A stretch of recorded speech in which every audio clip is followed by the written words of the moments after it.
Hello and welcome to NVentures Asia Pacific Upstream Roundup for the first 5 months of 2025. Kicking off with bid round activity, Indonesia and Malaysia have continued their regular bid rounds into 2025.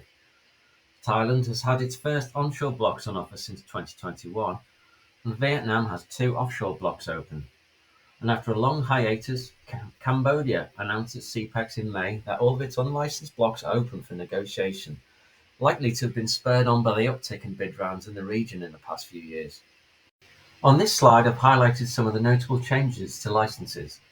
There have been 6 new awards in Indonesia. Of them, EnQuest made its entry as a consortium operator of 2 blocks in West Papua, building on its expansion in the region following an award in Malaysia in the late 2024 and the acquisition of Harbour Energy's Vietnam business in January.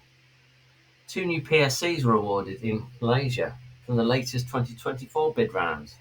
Also of note in Malaysia, albeit via a technical evaluation agreement, we saw BP and Eni return after around 20 years away as part of a consortium in the Strait of Malacca.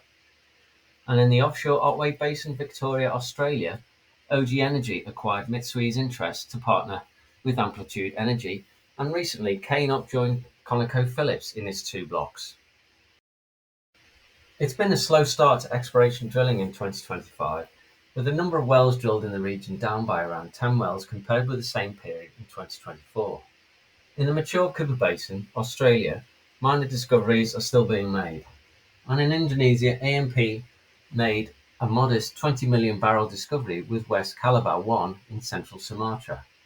However, the major success story has been Murphy Oil making back-to-back oil discoveries in the Kulong Basin offshore Vietnam with Hai Su Vang and Lac Da Hong. An appraisal is planned in Q3 at Hai Su Vang, which has a resource estimate between 170 and 430 million barrels of oil. Moving on to wells to watch for the remainder of the year. In Australia, several offshore wells are planned after a relatively long period of inactivity. In the North Carnarvon Basin on the Northwest Shelf, Chevron is targeting a deeper gas reservoir with Whitsunday Deep, and will also look for dry gas with Dino South.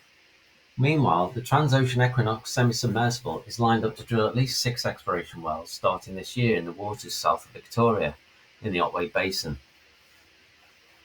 Amplitude Energy and Beach Energy have wells to drill, as did ConocoPhillips, which is planning at least 2 wells. In Timor-Leste, Sunder Energy plans to drill the Chuddies 2 appraisal, targeting around 1 TCF of mean contingent resources. And in Indonesia, Eni is expected to return to 2 suspended wells, which have had the top hole section drilled in the Kutai Basin. And finally, TotalEnergies' much-anticipated Milo 1 well is planned in Q4 off the frontier southeast of PNG, with a resource potential in the billion barrel of oil equivalent range. Thank you for watching, and if you'd like to get in touch about how we can help with exploration intelligence and new ventures, please do get in touch with us.